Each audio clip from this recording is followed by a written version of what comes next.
And we're joined now by Mike Tannenbaum, the former general manager of the New York Jets. Welcome, Mike. Gary, great to be here. So just update us now on what you're doing. Yeah, this past year I started representing coaches and broadcasters in football and basketball, and it's been a great experience. Been able to work with a lot of dynamic people and represent them, but I got to tell you, I've also been able to learn a lot from the people I represent. Do you miss being in the NFL? It was most of your adult life you've been in the NFL, and do you hope to get back in? You know, Gary, I had a great ride, 19 years, 16 with the Jets, and, you know, one thing I've learned is you never say never, so we'll see what the future holds, but, you know, right now my energy is in developing our practice. Mike, explain to us how the Jets go from being in the AFC Championship game in 2009 and 2010, and now on Monday night they get eliminated from the playoffs for the third straight year. How do you get from that point where it deteriorates to the point where it's now 3 straight years without the playoffs? You know, I think in the league, Gary, the more you watch it, the more you see the margins are so small between winning and losing. You know, if we were sitting here 1 year ago, literally this week there were articles written about how the Ravens just came off of a terrible loss. They had fired Cam Cameron, their offensive coordinator. They get into the playoffs, go on this roll, and win the Super Bowl. And I think that's just illustrative of where the sport is. I think with the Jets in particular, obviously, you know, Mark Sanchez went backwards, which is a little bit unexpected given the fact that he only had started 16 games at USC, and then some injuries along the way. But with that said, I thought, you know, there were some things this year that there were some positives. You know, Geno Smith's a young quarterback, and there's obviously a number of good young players there. So for them to get back into the mix for the playoffs, I don't think they're that far away. You mentioned Mark Sanchez. Most people think his future now is not with the Jets. What kind of future do you think he has in the NFL, and do you think he can be a starting quarterback still?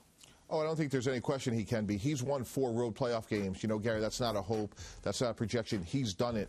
Whether or not it's with the Jets or somebody else, you know, if you look at Seattle, it's really interesting. Obviously, they've hit on Russell Wilson, but since Pete Carroll and John Schneider have been there, they've done a great job, but they've also had a number of quarterbacks from Tavares Robinson to trading for Charlie Whitehurst and now ultimately hitting on Russell Wilson. And my point is, a lot of quarterbacks get lots of opportunities, and there's a lot of teams that will be looking for quarterbacks in the offseason. And I'm sure Mark, be it with the Jets or someplace else, will have an opportunity to have meaningful play time next year.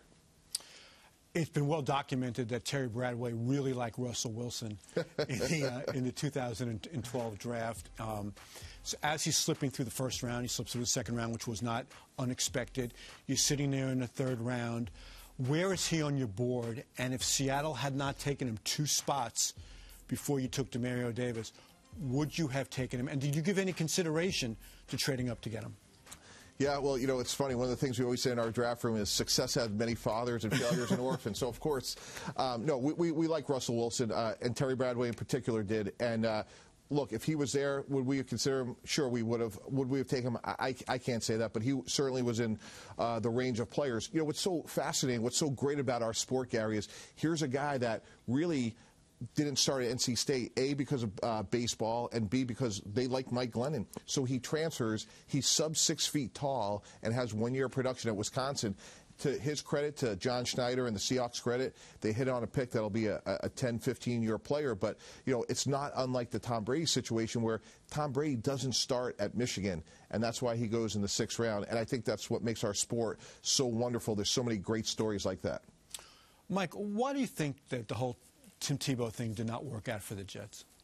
Well, I'll tell you, you know, it wasn't for lack of trying from a standpoint as we had a clear vision for it. You know, coming off of the lockout, we had lost Brad Smith to the Buffalo Bills. We wound up going 8-8, and we really felt like when the quarterback had the ball in his hands, and again, a lot of this came from working with Rex, it put extra pressure on the defense, and not having Brad that year, we felt hurt us. So when he was available from Denver, we felt the price, the risk, were reasonable, and it was one of those moves that didn't work out, but we thought putting the ball in his hand 20 to 30% of the time would make our defense harder for opposing defenses, our offense challenging for opposing defenses to prepare for. And so why wasn't the game plan followed through? Well, it was to a certain extent, and I think we had injuries going back a season ago where we had some third-down players, be it Joe McKnight, Jeremy Curley, guys that got hurt, Santonio Holmes. And when you're not converting on third down, and we've seen that this year as well, you're taking away opportunities from a lot of players, not only Tim Tebow. So I think it was a confluence of a number of things, and it was one of those moves, while on paper it looked good, it didn't work out. So many of the players that are still on the Jets are guys that you brought into the organization. Have you paid close attention to them on Sundays this year, or have you found something else to do? I've watched every play, and I'm a big fan of the sport. I follow the Jets closely. I was there for 16 years. There's, a lot of people I care deeply about and follow them. And, look, they made a decision that it was time to move on. I understand that.